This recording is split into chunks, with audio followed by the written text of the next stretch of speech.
Hello and welcome back to Sky Cap. Today, we will watch a war action movie titled Tears of the Sun. A montage of news footage illustrating a violent coup that is taking place in Nigeria, overthrowing the presidential family and establishing a dictatorship under the rebel General Yakubu. We then join a squad of SH-60B Seahawk helicopters on approach to the USS Harry S. Truman off the coast of Africa, and a news reporter on the flight deck reporting on the coup taking place. His report is interrupted by the news of the whole presidential family being assassinated by rebel forces. Lieutenant Waters and his team of Navy SEALs disembark from a helicopter, returning from a mission to extract American citizens from the embassy. They are greeted by Captain Bill Rhodes on the deck, who immediately informs them that they'll need to be reinserted to extract a critical personality immediately. After refitting for the next mission, meet in the ship's briefing room to get the details of their mission. They're instructed that they will halo jump over Cameroon and into the jungle outside of a small Catholic mission, where they will find Dr. Lena Fiore Kendricks, an American citizen by marriage. Their secondary mission is to extract the priest and two nuns who run the mission, if they are willing to go with them. Once they have their package, they are to make a 12-kilometer hike to the designated extraction point where they'll be flown out by helicopter. The mission begins precisely as planned, with the SEAL team dropping from the aircraft and free-falling over the target area. After forcibly having a young Nigerian woman lead the SEALs to Kendricks, Waters informs Kendricks of the rebel company approaching the mission and that their orders are to extract US personnel. Kendricks refuses to leave the mission without the people under her care. Waters contacts Rhodes to explore their options, and after a short and ambiguous conversation concedes to the doctor that they will take the refugees that can move under their own power with them. Kendricks agrees and immediately begins to round up every able-bodied refugee to make the hike. Irritated and behind schedule, the SEALs start to move out with the refugees after daybreak. Their journey proves to be slow and hindered, as guiding 40 injured and wounded refugees is a difficult task. After night has fallen, they decide to take a short break to allow the refugees to rest and give Dr. Kendricks time to administer medication to those that need it. Waters has his team set up a defensive perimeter around the refugees.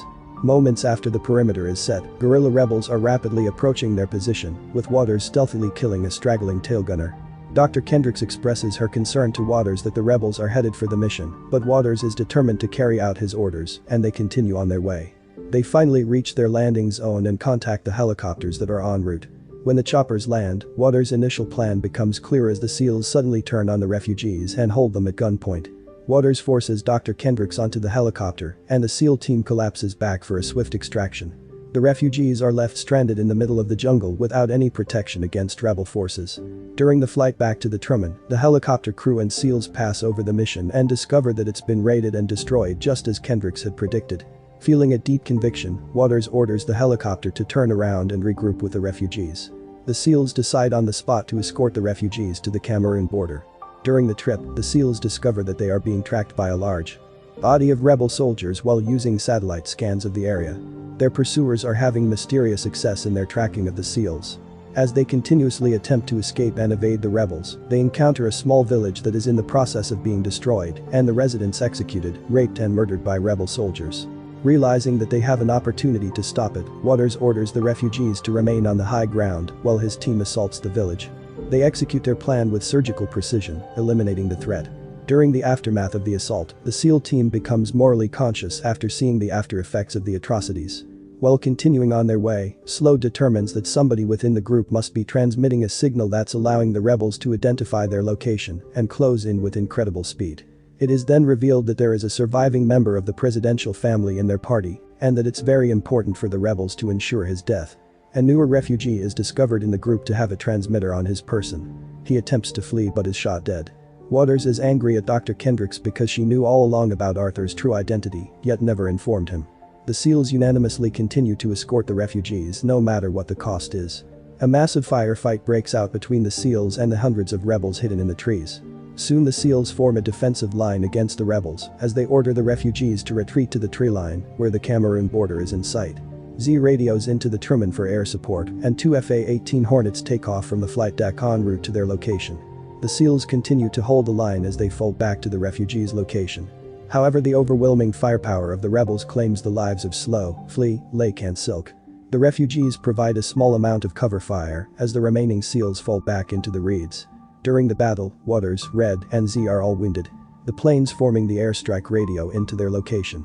The SEALs mark the ground with a smoke grenade and order the pilots to fire on everything between the tree line and the smoke. Arthur and Dr. Kendricks are scrambling to the gate when they hear the thunderous roar of their bed-on approach. They are terrified to see the planes drop a substantial payload on the rebel fighters. With the battlefield engulfed in fire, Arthur and Kendricks fear that the airstrike wiped out Waters' team. Waters, Z, Doc and Red emerge from the grass as helicopters land on the other side of the Cameroon border, as Captain Rhodes orders the guards to open the gate and let the SEALs and refugees in. A group of Marines then escort the SEALs to the helicopters where their wounds are tended to. Dr. Kendrick says her goodbyes to her friends and departs on the same helicopter with Waters. The final scene depicts the refugees recognizing Arthur as the tribal king and rightful heir to Nigeria, and he raises his hand exclaiming freedom, as his fellow Nigerians celebrate around him. In the closing title, we see the quote, "The only thing necessary for the triumph of evil is for good men to do nothing" by Edmund Burke. We have come to the end of the movie, hope you enjoyed it. Thank you.